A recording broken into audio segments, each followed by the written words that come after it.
හැමෝටම සුබ දවසක්. අද අපි තුන්දෙනා මේ ලෑස්ති වෙන්නේ ගොඩක් කාලෙක ඉඳන් යන්න බලන් හිටපු ලස්සන ගමනක් යන්න. ඒ තමා නුවර දළදා මාලිගාවට යන්න.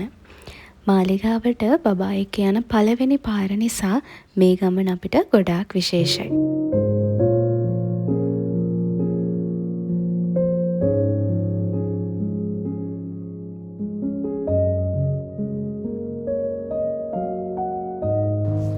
අම්මටත් ආච්චිව බලන්න මාතල යන්න ඕන කී හිටපු නිසා අපි එයාවත් එක්ක කරගෙන ගියා. ඉතින් එයාව මාතලේ ගෙදරින් දාලා අපි තුන්දෙනා විතරයි මේ නුවර ගමනට ගියේ.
අපි මේ ඇවිත් ඉන්නේ මහනුවර රාජධානියේ අභිමානය වගේම මුළු මහත් ලෝකවාසී බෞද්ධයන්ගේ පූජනීයම ස්ථානයක් වන දළදා මාලිගාවට.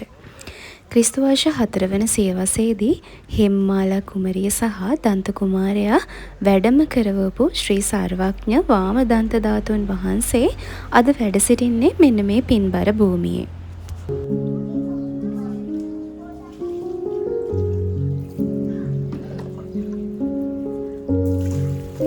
අතීතයේ අපේ රජවරුන් රාජ්‍යත්වයේ සංකේතයේ විදිහට සලකපු දළදා සමිඳුන් වැඩ සිටින මේ භූමියට ගොඩවුණු ගමන්ම ඕනම කෙනෙකුගේ හිතට ලොකු නිවනක් වගේම අමුතු පින්බර හැඟීමක් එකතු වෙනවා.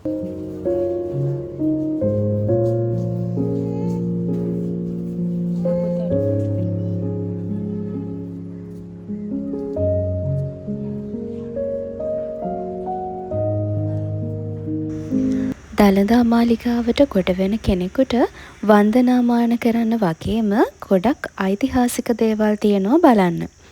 දන්ත ධාතුන් වහන්සේ වැඩ සිටින ප්‍රධාන මාලිගා ගැබ රත්තරන් වියන වගේම නුවර නගරයේ සංකේතයක් වුණු පත්තිරිප්පුව ඒ අතරින් ප්‍රධානයි. ඊට අමතරව අතීත ලී කැටයම් ශිල්පයේ අගමුල පෙන්වන මගුල් මඩුව, රාජහතාගේ මතකයන් රැඳුණු කෞතුකාගාරය සහ රජ සමයේ වටිනා පුරාවස්තු රැසක් තියෙන දළදා කෞතුකාගාරයත් බලන්න නම් අමතක කරන්න එපා.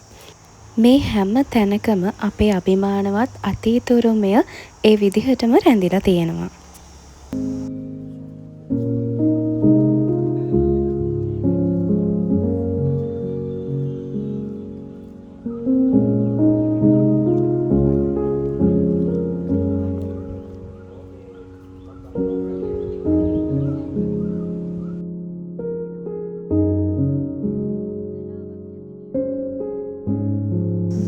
මාලිගාවට අලුතින්ම එකතු වුණු තැනක් තමා මේ ඇත්ගාල.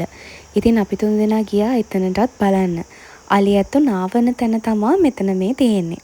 අපි යද්දී නම් කවුරුත් එතන හිටියේ නැහැ. හැබැයි අයිනක මෙන්න මේ යාළුවා නම් හිටියා.